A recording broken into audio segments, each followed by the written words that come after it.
Let's talk about 10 mistakes to avoid in Dynasty and recruiting in college football 25.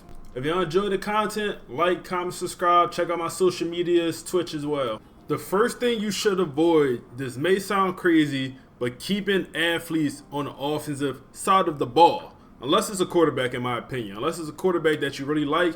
But oftentimes, a lot of these athletes, and I'm going to do a whole video going over this and pretty much proving exactly what I'm saying. But a lot of these athletes have better skill cap breakers, whatever you want to call them, when you move them to the defensive side of the ball. I don't know why. That is what I'm noticing. They're able to progress a lot better, especially wide receivers. If you move a wide receiver, athlete wide receiver over to safety, even moving them over the corner. If you move some of these athlete tight ends over to the D line, they just seem to have better cap breakers. And having better cap breakers allow that player to pretty much reach his full potential and get higher in overall. So on the defense, you know, a guy like this on the D line, he might be able to max out as a 90 overall, and that tight end, he might only be able to max out as 85. So that's kind of what I noticed. Like I said, I'm going to do a whole video breaking this down in the future. In that same note, I'm not telling you not to move these guys or keep these guys on the offensive end. I just think they have more potential on the defensive side of the ball. But some of these guys you want to keep on offense, especially some of these quarterbacks,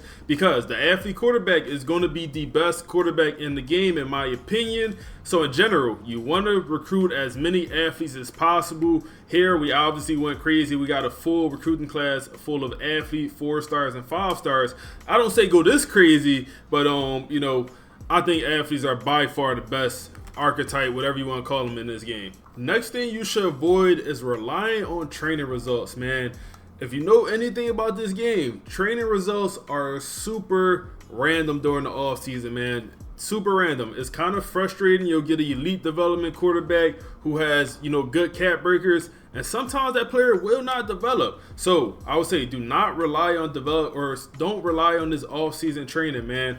You gotta take it with a grain of salt. Like you will be disappointed if you're relying on, you know, a player to continue to get better. Sometimes they cap out as a, you know, an 85 overall, and they might hit that their sophomore year, and then every year after that they just might not go up in overall. So don't rely on the training results. Instead, if you got a guy at a certain position, you thinking, oh, I'm not gonna recruit that position no more because I got my starter for the next 4 years.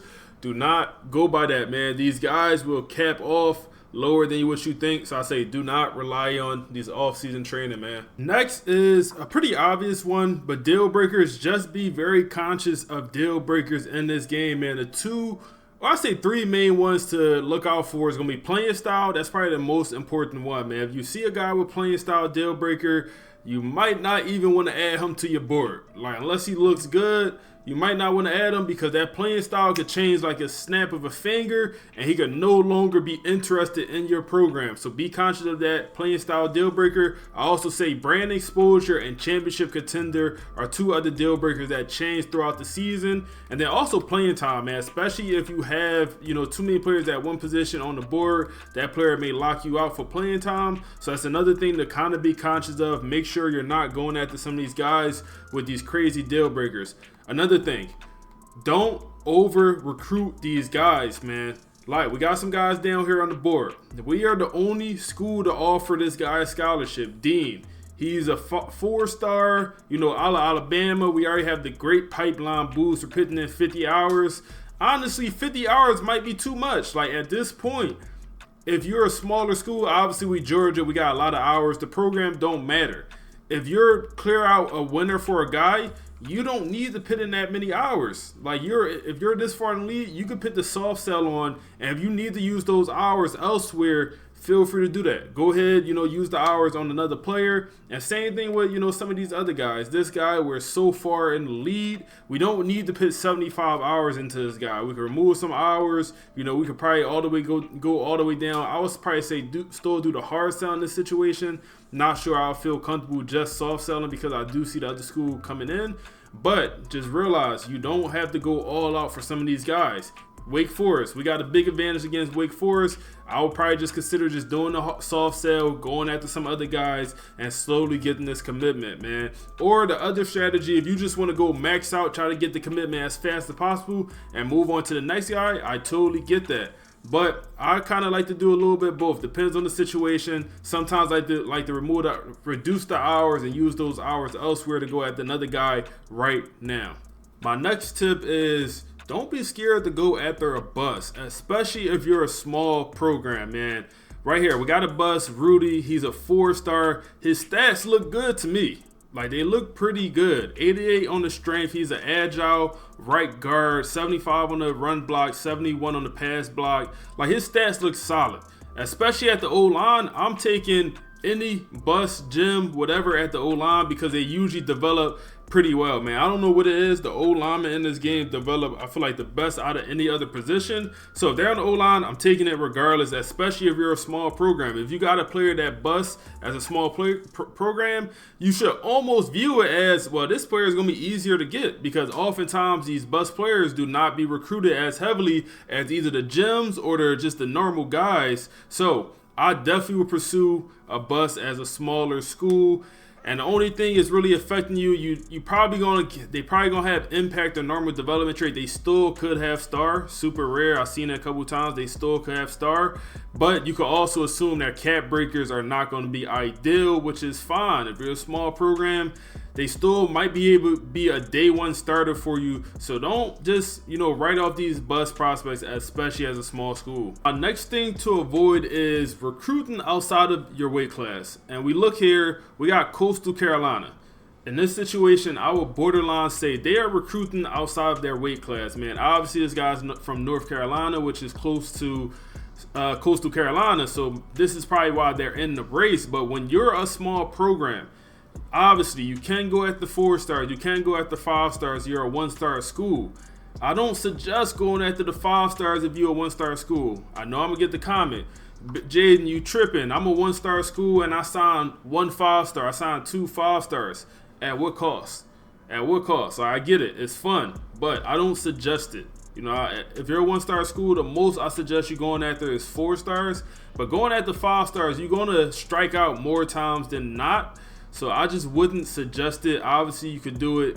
It's fun. I get why people do it. It's appealing. But I think you're just recruiting outside your weight class and you essentially making it harder. Like, you're better off bringing in, I say, 10 4-stars and then instead of bringing in 1 5-star and then 4 4-stars, something along those lines. I'd much rather bring in a lot of 4-stars, and you could actually bring in a lot of these 4-stars if you just go all out 4-stars. Don't even worry about the 5-stars as a small program.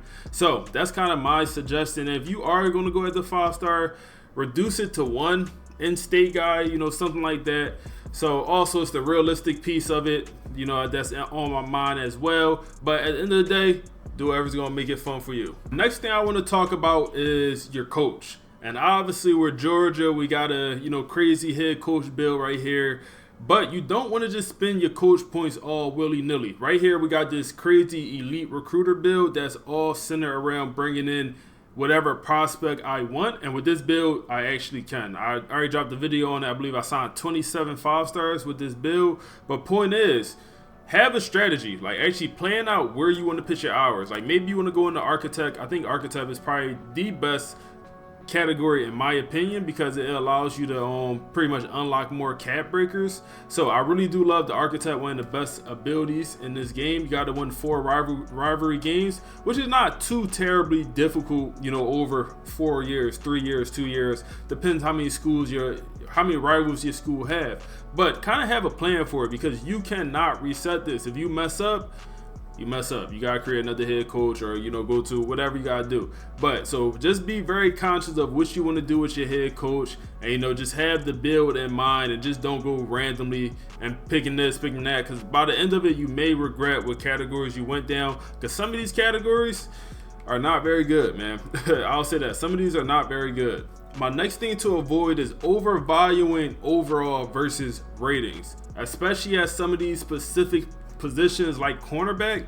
Like, know what type defense you run. I'm a zone guy. I am a zone guy. So in this situation, if I just value overall, my best zone corner might not even be on the field much. He might be my 3rd corner. He might be only playing in the slot, So just make sure you actually pay attention to the things you value. Maybe you're a press guy and you may have a press corner that has 76 press or 73 press, and you constantly running press all game, wondering why you're getting cooked, you got to actually look at some of these guys' ratings and pitch your players in the position to succeed. I dropped a whole video on just the depth chart and how to set your depth chart. If y'all want to go see that, make sure to check it out. But same thing with the D-line, man. At times, you got to understand what defense you run. 3-4, 4-3, 3-3-5. Like, whatever you're running, you got to pitch your players in the best position to succeed. Don't have, all these run-stopping defensive ends and you running a 4-3 and you wondering why you're not getting no pressure. You don't got no edge rushers out there, man. So just make sure you're being conscious of that, what type of defense you're running. If you need help, comment below. I'll respond to as many things as possible. I can't respond to everything, but if I don't respond, we're a community, man. Somebody else gonna help you out in the comments. Next thing to avoid is moving players' positions in the middle of the season, man. So look here, we got a D tackle. He's a true 87 overall. You see that in the top right corner, 87 overall. What we're gonna do is we're gonna change his position to just defensive end, and then we're gonna move it back. And we're going to kind of see how it just cooks his overall, man. I think some people don't even know you can change player positions in like the middle of the season. So always wait until the off season, man. Always wait. So we're going to move him back to defensive tackle, and it's probably going to cook his overall. I did it in my Temple series with one of my D tackles. I moved them in the middle of the season because I wanted to play defensive end. I'm like, yo, why does overall go down so much? It's because it cooked it. So now he's at an 82 overall. He went from our best defensive tackle all the way down to our worst. And only reason that happened is because of tendencies. And he still have the same exact ratings. The only thing it may lower is awareness, but he's still gonna have the same exact like power moves, finesse moves, block shedding, strength. All of that's gonna stay the same. But they switched his tendency to power rusher, and that's not what he is. He's more of a speed rusher. So his overall is much lower now, but he could also progress. Like, he could get a lot better. But you may think, like, why do it really matter if, he's still gonna play the same, because his ratings are still fairly good. Like, his finesse move is still 91. But the reason you don't want to do this is because he's not gonna get drafted no more, man. He's an 82 overall senior. 87 overall senior will get drafted. 87, 86 is like the cutoff between a player getting drafted. So now you just hurt your pro potential, and now he won't get drafted. So make sure you avoid changing positions mid-season. Next thing here is don't overvalue development trait, and I will even say what year the player is, man. So we got a couple quarterbacks, man. More than a couple. We got way too many, honestly. But we're gonna focus on these top three. So Freddie. He's an 84 overall. He's star development, 5-star coming out of high school. Also, don't overvalue the star when they get on campus. It don't really matter no more. But he cannot get better at throwing, man. His throwing stats are capped. Accuracy, power, he get a little bit faster, he gets smarter, quicker, but he cannot become a better passing quarterback at all. He's an 84 overall. You look at this guy, similar situation. Star development, 5-star coming out of high school. He cannot get better throwing the ball. Accuracies can't get better. Throw power can't get better. Everything else can. Not ideal for a quarterback. You look at your third guy. He's an 83 overall. He got maxed abilities as well. He's a junior, so he's older. And you deciding who you want to start. I probably would suggest starting a guy like this, Larry. Star development, but you actually look at what he could become. He could become better at throwing the ball. His throw power could actually go up a little bit. So he could become a little bit better as a quarterback and actually progress higher in overall than some of these other guys. Obviously, we got a lot of options here. So maybe some situations where the guy with the worst development trait may have the best rating caps. Make sure you're overvalue the rating caps over development trait, man. All development trait is allowing that player to level up a little bit faster in season. Rating caps actually has to do with reaching their full potential. So you might have a guy with elite development trait, and he may max out as only a 83 overall. And it's like, damn, like he maxed out as an 83 overall in year 2, and now he got elite development trait as a junior and senior, but he already reached his full potential. So it's like, there's no point in having that elite star development trait if they're not having, the actual cap breakers to go with it. So make sure you actually valuing this over the development trait and then also the high school rating. My last tip is do not rely on this transfer portal for anything, man. Do not rely on the transfer portal for bringing in any type recruits, man. I swear, this thing is something. I don't know what's going on with it, but it's something weird with this transfer portal. Let's look at it. So we're Georgia, a 5-star school. Had a great season, great roster. No 5-star transfers, cool. 4-star transfers. We have 2 interested, cool. 3-star transfers. You telling me we only have 4 interested? You telling me we only have 4 3-star transfers interested? You come over here to 2 stars. Now you're telling me we have 0 2-star transfers interested in us. So if we had the mindset where, like, yeah, we're going to bring in an offensive lineman in the transfer portal that's, maybe could start for us. You got one guy here that you possibly could pursue. And, the chances of you actually getting them, I feel like it's slim, man. It is tough recruiting in the transfer portal. Like, actually getting the guy to come to your school in the transfer portal, I feel like it's random at times. Super random. I feel like it's almost predetermined what school that player is going to go to. You could do the perfect pitch. You could schedule a visit, put him on the perfect hard sell, max out the hours. He still will not go to your school. It feels almost random. I would suggest relying on still high school recruiting. If you come over here to high school guys, there's still going to be some 3 stars, plenty of 3 stars at the high school level you could pursue. You search here, it's a lot of them, man. It's going to be a lot of them. If you go by position, go by quarterback, it's going to be a lot of them. You go by running back, it's still going to be a lot of them, or not a lot, 2. Which is, not good, but at least something. So if you actually go by position, you're able to find some of these 3-star recruits that you still could bring in. But relying on the transfer portal is not going to be it, man. If you wait until the offseason to get O-line, you kind of just out of luck, man. You're going to have to go down to the 2-star level to really find some linemen, because it's not many 3 stars. There's not many 3 stars in the high school recruit or high school ranks at this point in the season. No tackles, and you got one guard at the 3-star level that you could pursue. So you're gonna have to go down here to the 2 stars. So make sure you're not waiting to the end of the year to recruit O-line, man. That gotta be a priority. But some of these other positions you could really wait for, and you get a lot of these 3 stars in the off season, man. Other than that, that's all I got for y'all today. If y'all like this video, make sure y'all like, comment, subscribe, all that, man. Click the video on the screen now to see my Temple Series playoff game. Let's go.